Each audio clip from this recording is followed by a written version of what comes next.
Welcome to The Curve Weekly, the podcast that keeps you up to date with all of the money, business, and stock market tea. Brought to you by the Curve's research team. It's the latest insights on what's happening in the stock market, companies, other money-related news so that you can stay educated and ahead of the curve. You can thank us later for sounding smarter than those finance bros at your next dinner party. Is that a maple bacon that I see you chomping on? Yes. Is it actually? Yeah. I was like, I have back-to-back podcast records. I need know maple the feeling. bacon. But also, I was there and this girl was like, love the podcast. I was like, oh my God, is it a Kiwi or a UK? Yeah, Kiwi. I was like, I'm actually getting maple bacon because I have back-to-back podcast records. She's like, fair enough. So for anyone who hasn't even lived in London, this is really important. This is a really important PSA. If you want the best pastry in the world, would we say the world? Ooh. I reckon it's the best I've ever had. Oh, Daily Bread's pretty good in New Zealand. Okay, well, Pophams in the UK is a bit of an institution, and they've got this one pastry that is like, as the name suggests, maple and bacon. Maple and bacon. Well, I have just been in Rome, actually. We've had a long weekend here. Popped over to Rome. Never been to Rome. And shit, honestly, being on the other side of the world, I've just got to let you know, it sounds so privileged. I'm like, what a hard life it is for you over there. Like me in New Zealand, is absolutely pissing down outside. I'm like, have fun over there. But New Zealand's beautiful, right? Like, no, you can I know. Hop to the Coromandel, to the South Island, to the Bay of Islands. Like, there's just so many incredible spots. But yes, went to Rome, never been. And everyone was like, oh, you'll love it. I was like, okay, my expectations are pretty high, and I did love it. Absolutely loved it. Super romantic, super. Was it romantic? You were there with a whole family. But the whole city, it's like, I find European cities like Barcelona, Florence, they're all just like so romantic. They're so old. There's so much history there. Anyway, I have a few stories, financially related stories. I'm so excited. So we went to the Colosseum. Like, you have to go to the Colosseum if you're going to Rome.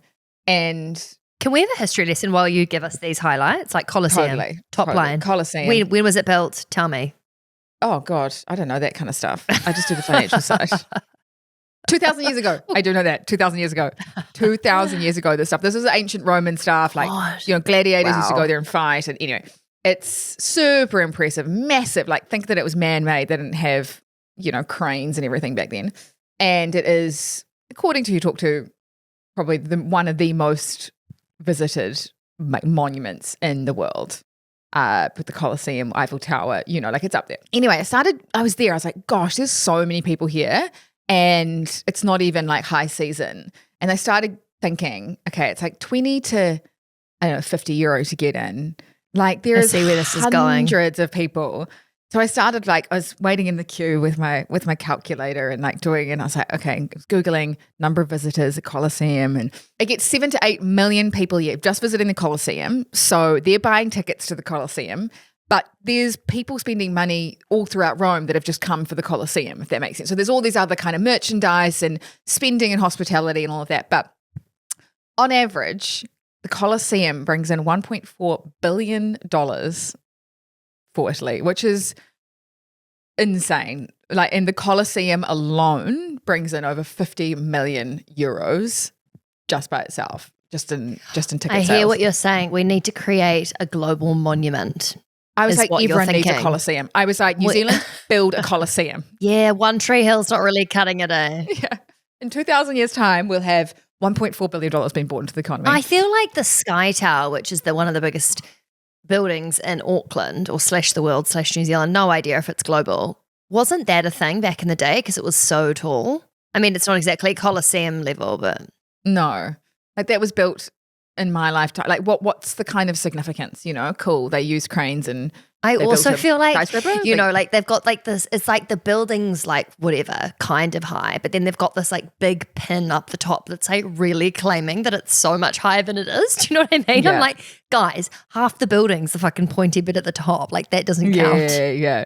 You can only use the bottom half, but like there's this little point that's like keeps going. You're like, kidding, we're actually 25 meters higher than you think. Yeah. Then we went to the Trevi Fountain. Now, that's where you throw the coin in, you make a wish, like quite romantic. It's in a few movies and stuff. Lizzie McGuire. Iconic. Yeah, there's one movie. Yeah. Anyway, and people were throwing all these coins in. I was like, do they collect the coins at the end of the day? Like, where are they doing? What are they doing with that money? Are they investing it? Are they, like all this is going through my head. Then I started Googling the Trevi Fountain. So this is like a fountain in Rome, makes $3,000 a day from people throwing money in it. Sorry, what is the significance here? Like, why are we throwing coins You in? make a wish. You throw it over your left shoulder or with your right hand and you make a wish, and there's all these rules. Like one coin is that you'll return to Rome. 2 coins is you'll fall in love. 3 coins. I was like, oh, genius. So like 100 coins and you become a millionaire 100 coins, or something. you get all your Like, wishes come true for life, Yeah. It's quite a good marketing ploy. But anyway, that fountain alone makes nearly 1.5 million euros a year. You're not even having to staff that, You're not having to restore it. You have a fountain, people come and they throw money Do at it. they Quite clear out all of those coins? I feel like that's just a lot of coins in there. Yeah, every day they clear it out. And the money's actually Every spent. day? Every day. It's $3,000 a day. You'd have people stealing it otherwise. Yeah. Well, that's what I was thinking. I just assumed that there would be lots of, people coming in fishing in the middle of the night. But apparently the money goes to helping the homeless in Rome and like other charities, which is quite, that's which I quite beautiful. like. Love that. Yeah. And then we went to the Vatican, which is a city in itself. I can see what you're doing here, Vic. You're trying to, to get like a tax return from your Italy trip. She's like, I talked about it on the podcast. Yeah. No, but then we went to the Vatican and obviously the Pope's died. We talked about it a few weeks ago. And so they're electing a new Pope at the moment. The church is incredible. Like there's just the stature of it is insane. Like it's huge. It's beautiful. And then I got thinking, I was like, what do all the cardinals and all the people do all day? Were you talking to any of the people you were on holiday with, or were you just Googling the entire time? Just in my own brain. Anyway. It's like, 1 second, I've got to go make another business case. Could you just give me a second? I was just writing down stuff as I was. It's so fascinating when you get thrown into like a culture that you're not normally. Yeah. And like, it's just, it's quite fascinating. And then I saw this Instagram post popped up for me and it said that the Vatican, because I was like, what do these people do? What do these men do all day? The priests and the cardinals, do they go to the gym?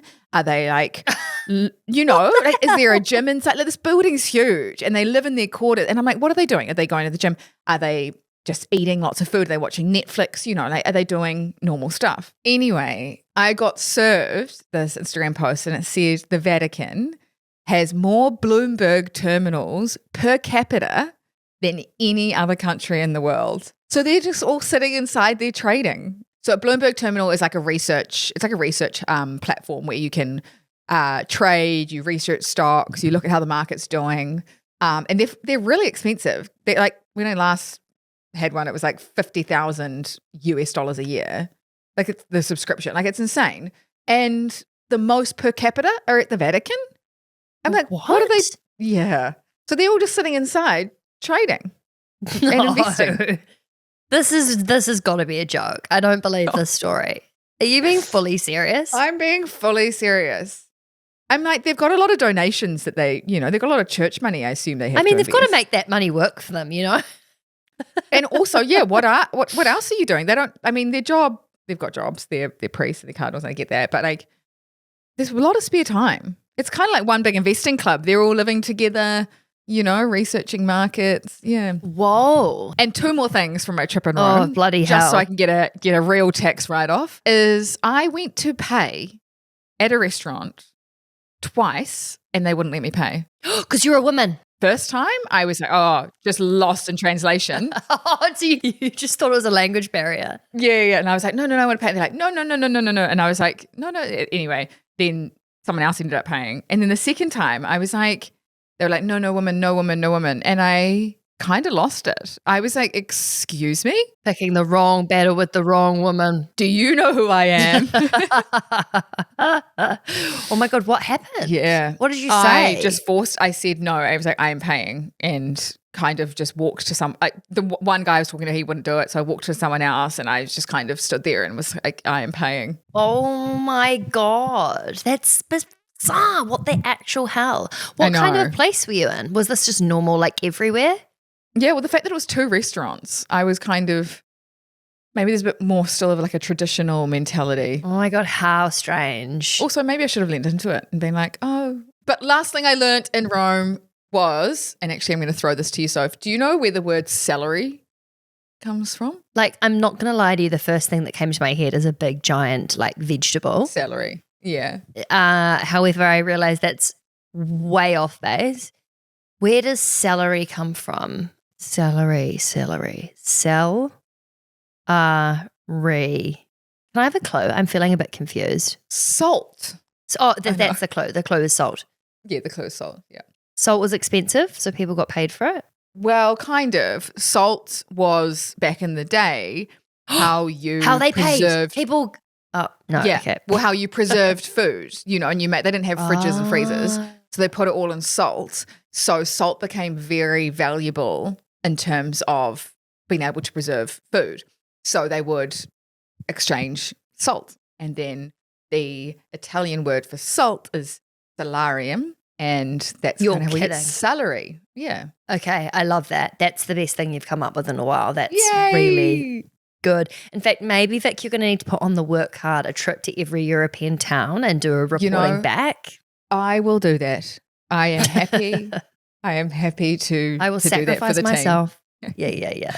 For the community. I know you guys want more great content, and that's the only way I will do it. Do you reckon maybe have you got another 20 minutes in you of Italy chat, or should we move on to what's happening in the stock market? I mean, in Rome, when I was in Rome, I found out some pretty devastating news, to be honest. Talk me through it. Where were you? What pasta were you eating? Was eating a cacio e pepe, favorite pasta. Yum. It's just cheese and pepper. And I found out that Warren Buffett is leaving Berkshire Hathaway. He's stepping down. End of an era. You'd think he was dying. It's kind of how it really hit me. But did it actually really? Did it? No, it was just like, when something's got to come, and then it comes. And sorry. It's just so inappropriate. And the rest of Italy, my trip was really good. Yeah, when something's it has to happen, and he's like, Warren Buffett is 94 years old. Like, there is just no way he can continue running a business forever. Who are all the investors in the world going to copy now? Exactly, yeah. So he has been CEO for 60 years. What the actual hell? I know. It's crazy. What an actual icon. We need to do a tribute. Sir Warren Buffett. But the person taking over is this guy called Greg Abel, who's... Is he able? God, all the gags be going around for that. Oh, really? Have they? Is he unable or is he able?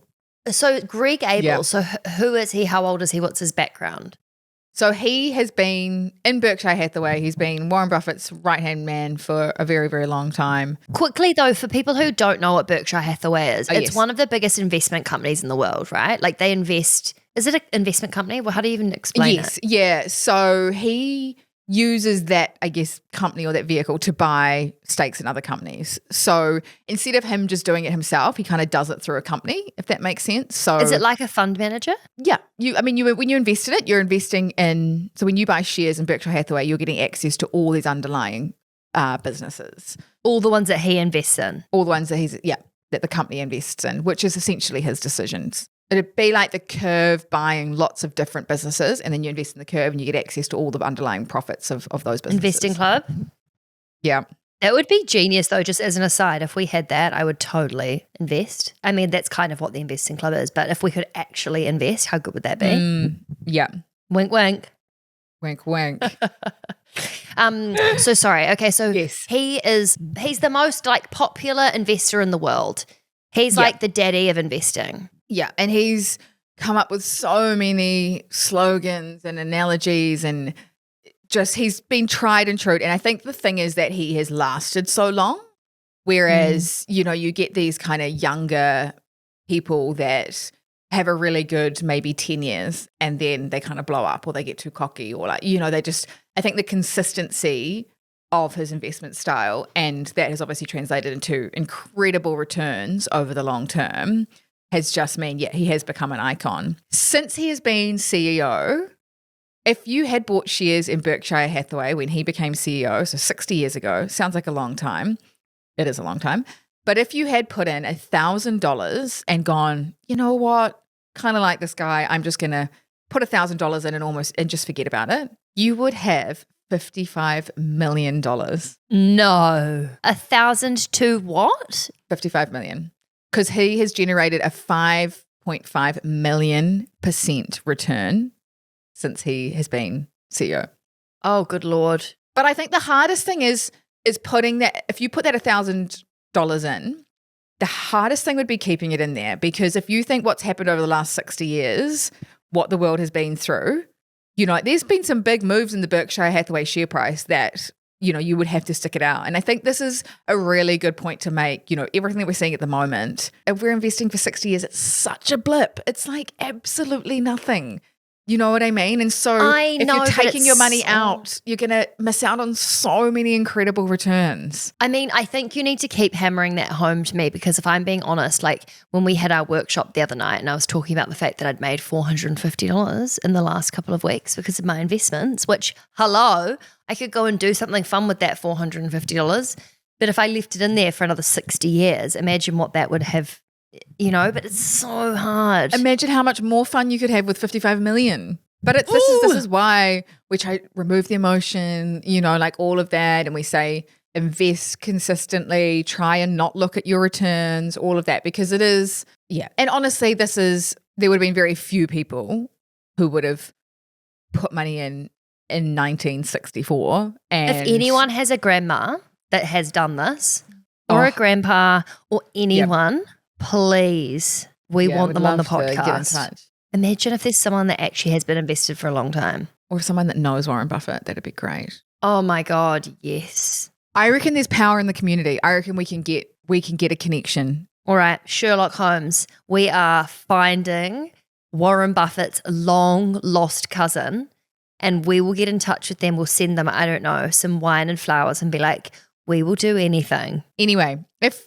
you had invested $1,000, you would have made 55 million, which is an annual return of 20% per year. That is enormous. 20% on average every year, which is double what the S&P 500 has done. Sorry, what's he investing in? I thought he did stable, boring companies. How on earth is he doing 20%? He does. But remember, the share price is a reflection of supply and demand. So people are wanting to invest in his company so that they get access to kind of his investment decision making.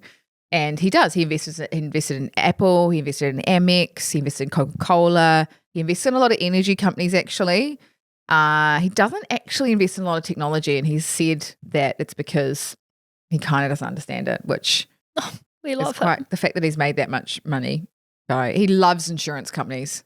Thinks they're great. Ugh. Well, I think the good takeaway there is that the biggest investor in the world chooses to not invest in a giant, enormous sector that has had incredible returns because he just doesn't understand it. Like, has there ever been a better example of like, don't just try and invest in don't be a sheep. Don't do what everyone's doing. Yeah. Skechers. Oh, love Skechers. Actually got a little connection to Warren Buffett. So, but anyway, they're actually the number 3 footwear manufacturer in the world behind Nike and Adidas, which I was surprised at. And they've just been bought by private equity, which means that's a kind of a company or a fund that buys public companies and takes them private. So, or they can invest in companies before they become public.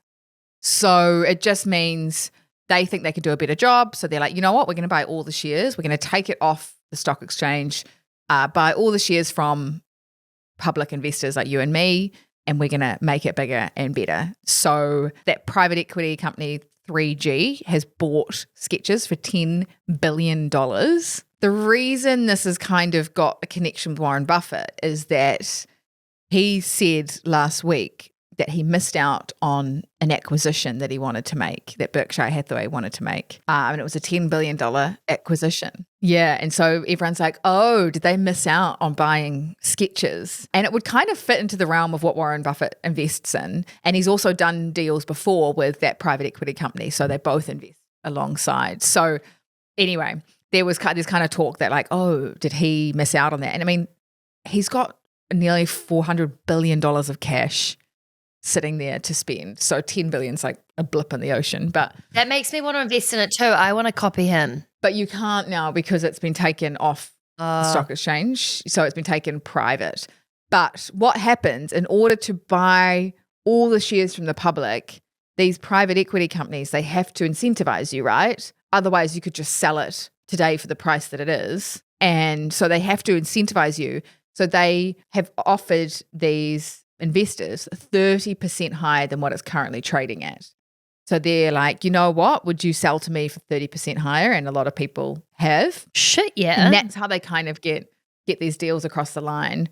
But if a share price has fallen, say from $100 to like $30, and then a company comes in and offers you a 30% premium, you're like, well, no, because I bought it for $100. Yeah. So, but then you're like, oh, but is it going to go to $10?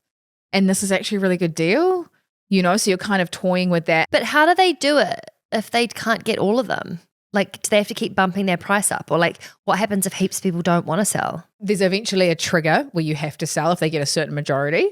And it's called I think it's called drag along rights or tag along rights, one of the two. But they essentially, so it's not like if you had one share and you were a holdout and you were like, no, I'm going to wait till you give me 200%, and then they just never. Well, because do you know what this reminds me of? This is the most random example, but you know, so this is very, very New Zealand and Auckland centric, but there's this massive new shopping mall in an area near where I grew up. And there's this tiny little shoe shop that refused to sell I know to the these one. massive. Yeah. Yes. And so you see these huge, I don't know if it's sold now, but it was like there for ages. And they were just like, no, we've been here for 30 years. We're not moving. And it looked so funny. There was just these huge shopping malls and then this tiny little shoe shop. And that's kind of what it sounds like. You know, how on earth would you get everyone to agree on a sale? You wouldn't. It's just the fact that sometimes most people get forced at some point. Yeah. And that happens like in a lot of places, right? Even like residential, you know, if they're wanting to build a motorway, the council, whoever's building the motorway will buy those houses. And then if there's one holdout, do you really want to be the one house that's now surrounded by a motorway? You know, and that devalues your house. So you may as well sell. Like there's all these kind of, but that's it's a quite a good example actually. Yeah. You can join the crowd and be like, you know what? It's an okay price. Not what I actually wanted, but I'm going to move on and buy something else. But yeah. So Skechers, no longer a public company. We can't invest in it. But yeah, that is now being taken off the stock exchange. As a private company. Another company that I really feel like we're really doing a flashback here, you know, Skechers but do you remember WeightWatchers? Do you know what? So I used to love their muesli bars. You know, the ones that were like, there was like a tiny little bit of like fruit inside and then it was baked in like rolled oats or something. I used to love them. I'd put them in the microwave and heat them up and they'd be like a little dessert. It reminds me of like Jenny Craig and like all those like where you would go and you'd weigh yourself and it would be mainly older women or, you know, probably women our age actually. And I mean, it's just the old school version of Ozempic really, isn't it? Well, this is what's happened. Stop it. Yeah. Oh my gosh. Is that WeightWatchers has gone bankrupt because everyone is now taking Ozempic if they want to lose weight. So it's like this. Oh my God. But also, I'm like, just taking a step back, before even Ozempic was around, like WeightWatchers, it's a terrible name. Like before Ozempic and anything like that, we were going through, you know, this big trend of health and wellness and not being skinny, but being healthy and, you know, being active and eating well. And like WeightWatchers, it's just so. I mean, it was 90s though, wasn't it? Yeah. You can't exactly rebrand when you're WeightWatchers. It would be like, I mean, it's a pretty iconic brand, you know, like even though the name is so out of touch. But I just think, I think that you're right. I think that there was this trend away from it's cool to look like a coat hanger energy. And then we sort of have totally regressed. Like I only discovered Skinny Talk the other day because I heard someone on a podcast complaining about how stupid it is. And then I went and looked at some of these videos that these young girls are putting up. It is honestly horrific, like disgusting. It's all I've these never even young heard of women who are like basically giving their like skinny girl tips on how to look, like, and to the point where I saw one, it was this woman who, all you need to do is shame yourself into wearing a crop top. It's the motivation you need to realize how fat you are and need to lose weight, or like honestly really disturbing shit where you're like, oh whoa, I really thought that we'd moved on from elevating what look like eating disorders. And I heard this woman speaking about it. She was like, it's just such a distraction. Like girls and like women have so much more to offer the world than shrinking themselves to be smaller. Like use your brains for things and your hearts to like make a change in the world. Don't focus on like 5 kgs of weight on your body. Like it's just such, it just makes me, I was like far out. It's even like with all the fitness, the fitness influencers and everything that kind of took off, and everyone's at the gym and they're taking photos of the gym, and like, yes, I don't like that. I think, at least there's an element of fitness and strength and, making your body stronger rather than, like, yes, there's obviously extremes, but rather than starving yourself and not eating and trying to shrink, it's like, I don't know. It's just like we should be all trying to take up more space, not less space. Totally. Is kind of the underlying thing here. Anyway, WeightWatchers is gone, but Ozempic has taken it over. And so is the idea here that space is just going to become a huge vertical with lots of other drugs and companies that are trying to have cheaper options and ones with less side effects? Is that the whole thing? Yeah. And it's pretty much like the Jenny Craig's WeightWatchers of the world are pretty much non-existent unless they can, I guess, pivot more to more of your, I don't know, healthy eating. But yeah, I mean, we've seen, honestly, I think even just yesterday, Novo Nordisk was up about 6% because it's had another clinical trial that's done well. That means, there's just, I think there's just going to be a lot more proliferation of One L. Proliferation, just say it really fast. But I just wanted to dig into what bankrupt actually means, because when I read this headline, I was like, oh my gosh, no, goodbye, Weight Watchers, like see ya. But it actually can still exist. So when you see that companies are going bankrupt, it does sound scary. Yeah. Oh, it does sound scary. And it means they've got too much debt. Like they cannot pay their debt. Like Weight Watchers was paying $100 million just in interest on their debt. No $100 million a year just to stand still. So they're not even paying down their debt. Oh my God. And when if we ever as like people, individuals or a business look at debt, if you see anything above like 15%, you're like, absolutely not. I can't even imagine. Like if you it's like taking a credit card and you just have you've spent the debt and you now have to pay the interest.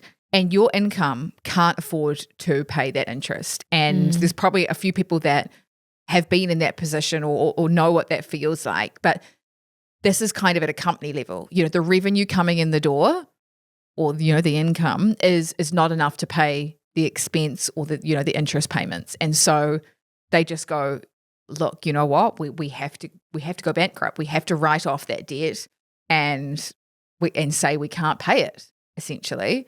But what happens is any assets that they have get sold to pay back that debt. And so this is where the equity, if you're holding debt, like debt holders and loans always get paid first before equity holders or, shareholders. Oh, yeah, that makes sense. It's kind of like in terms of who gets paid first out of what's the pecking order left over. It's always the debt first and then the equity. So this is kind of why. So that means no one's going to surely be getting anything. If you've got 100 million in debt, surely they don't have enough assets to pay that off and give shareholders anything. Yeah, no, it's kind of the beginning of the end. So sorry, Vic, does this then mean anyone that's invested in Weight Watchers, if they have shares, they just get nothing for them? Like, is that what happens? You just get really, really diluted, which means your shareholding. So say you owned 1% of the company, it kind of gets, I don't want to get into too much detail, but it gets a bit restructured. And so your 1% of the company might now be like 0.001. So what you own for any public shareholder owners, like let's say I owned shares in Weight Watchers, I would just be writing it off as I'm not getting any money for those shares, essentially. Yeah. Pretty much, yeah. With that much debt and like that much money that has to go to other people before you, it's kind of, it's never a good headline, don't get me wrong, but it just doesn't mean, there is worlds where things can get restructured and it might be, there's a few shareholders that hold on to their shares and it might do absolutely nothing for 10 years. And then, hey, we might have a big resurgence where people are like, actually, I don't know, comes out of the woodwork that Ozempic and all that is actually really bad for you. And I want to go back to eating healthy and fitness and all of that. And WeightWatchers becomes a thing again. You never know. But yeah, it doesn't mean that it kind of disappears is what I'm saying.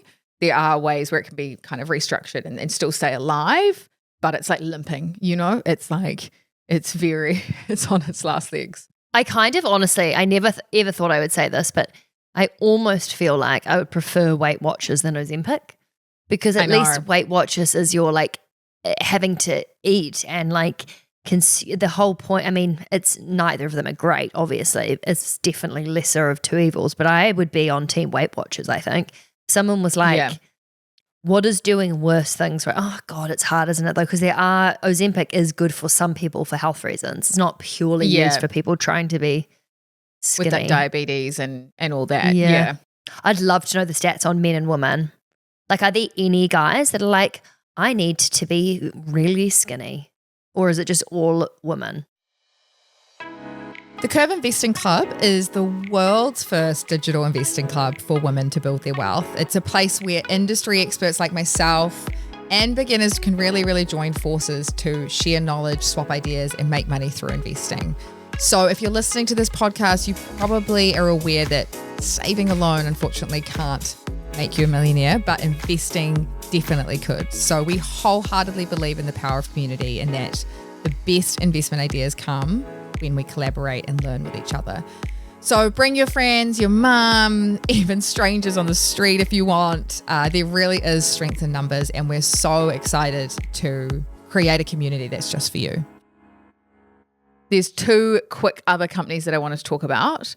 One of them we've actually spoken about in the club, and it's Palantir. And it was actually a suggestion by someone in the club.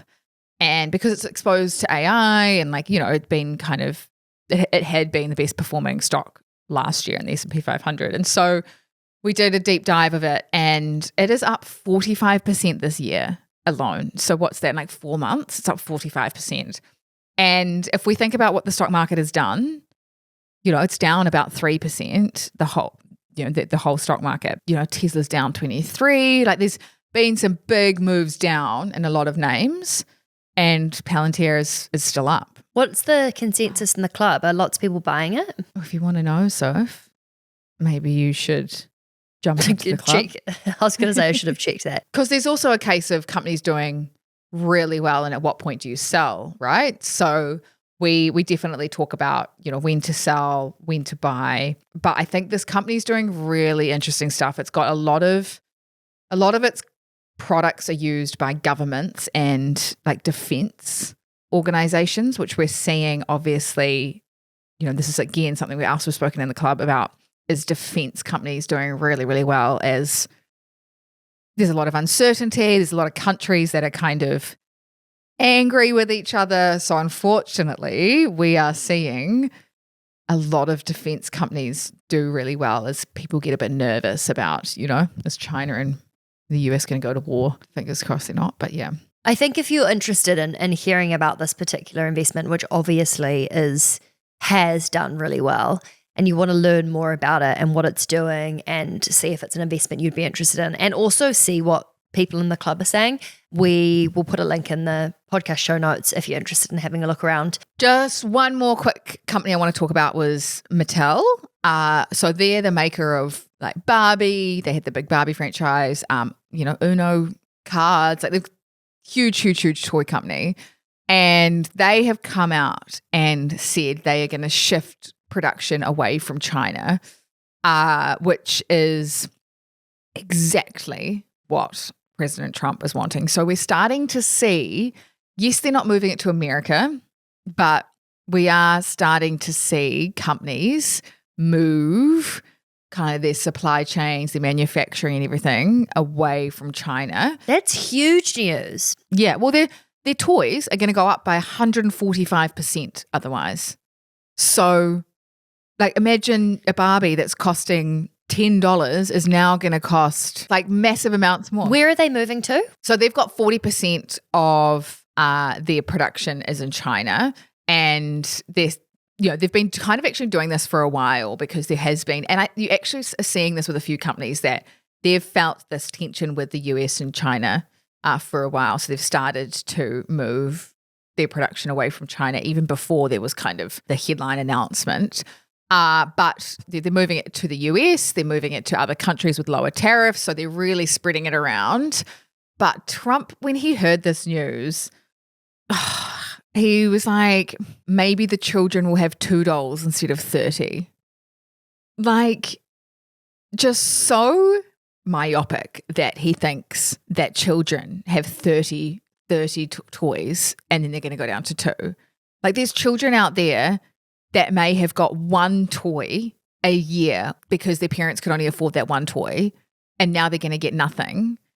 And he's, like, I don't know, I just feel like there's just such a disconnect with how he thinks this is going to play out. Like, there's going to be inflation. Toys now are going up by, maybe not 145% because they're shifting their manufacturing, but one of the biggest toy makers is saying that the price of toys is going to go up massively. That's got to play into inflation. And I'm just, it's just so interesting to see how this is all going to play out, because this is also going to be a huge cost to Mattel as well. Having to relocate your manufacturing facilities is going to be costly. Yes, it might be lower cost over the long term, but the initial cost to move manufacturing. I just don't know why I'd be too scared to move, because I just feel like he could just turn around tomorrow and say the entire world has the same tariffs as China. Like these businesses could go and move to India or to, I don't know, like all these different parts of the world. And that is still so risky. I would still be uncomfortable even moving.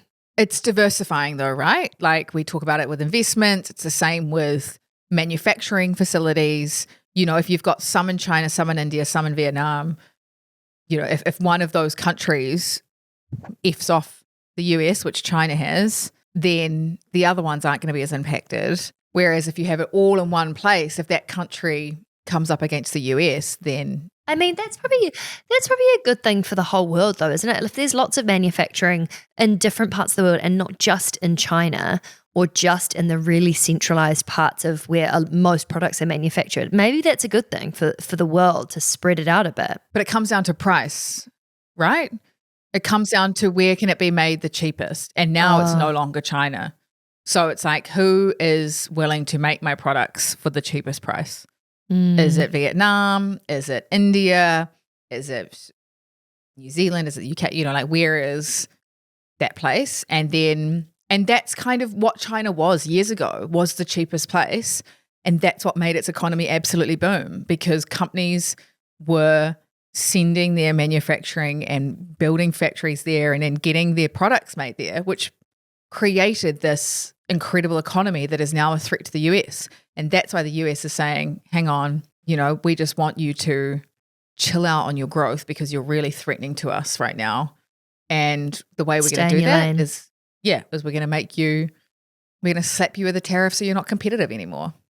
To be honest, that insight that you've just given all of a sudden makes sense to me, because I think because I don't know about the, history of the economy or I mean, when you said it, I had a real penny drop moment of like, oh yeah, of course, because it hasn't always been made in China, but there's, in our lifetime, being made in China is kind of just standard and expected for so many products. But there was a time that wasn't the case. And then everyone might move it to India. And then we fast forward 10, 20 years, a lot of stuff we made in India, and then India could become very powerful and the US gets threatened by India. And so it slaps, like these things change but it's all because they're feeling threatened. Poor US. Just wanted to end this podcast saying there's about 50,000 people that listen to this podcast a month, and we definitely don't have all of your emails, and you're missing out because we have an incredible newsletter that I sent out. Self-proclaimed, oh my God, self-proclaimed incredible newsletter. But we go into all of it is this a very good in a lot email. more detail. A few topics that we've spoken about, some other ones. Yeah, it is incredible. I love writing it. And we get so many emails back being like, I hang out Do you? for your email in my inbox. Yep, it's great. Can Yeah. you forward them? Well, I guess you're the one that writes them, so. Yeah. Even if I'm on holiday, it makes me, I have to write it because Mary and Margaret are waiting for my email. It is quite nice to have like the content or like the brands that you consume regular, that become part of your routine. Yeah. I like that. Imagine if your newsletter becomes that iconic. Especially when you've got all these other boring emails from your boss and you're like, and then one from Vic comes through and you're like, oh my God. But yes, if anyone wants to get the email, we'll link it in the to join the newsletter. We'll put it in the podcast show note. Hey, have a great day, Vic. Oh my God, I'm back in the UK in a week. Woohoo. God, I'm excited. I'm so excited to not be. You should week? see the setup of behind the scenes for the podcast Well, when we're looks not in the great studio. It is chaotic. My laptop right now is on 3 pillows. I've got a light my balance there. I've got my laptop on cushions. It's absolute chaos. Okay, now we need to end this because now my phone's upside down. Okay, see you. Bye. Bye. Thank you so much for listening to The Curve Weekly. Make sure you hit the subscribe button to stay up to date with all the money, biz and stock market news. And if you like what you heard, we would love a review. Thank you. Yes, we would love a review. But if you Only did a good hate one. it, please, don't leave one if you hate it. No, but in all seriousness, could you please leave a review? Because it really helps other people find our cute little podcast. And we hope you have a good week and see you next Monday. Bye. Bye. Sweet. Yeah. See you next Tuesday. Lol. See you next Tuesday. I mean Monday. No, actually, though, new episodes out every Tuesday. Okay, quickly. The Curve was created to empower and educate you about investing, but we are not financial advisors. Our platform exists for educational purposes only, and it doesn't provide personalized investing advice for your individual needs and should not be relied upon to make an investment or financial decision. And always remember to do your own research before making any investment or financial decision. We're here for any knowledge and support you need, but the final call is always yours. And thanks for being here. You got this. Yeah, we know you got this.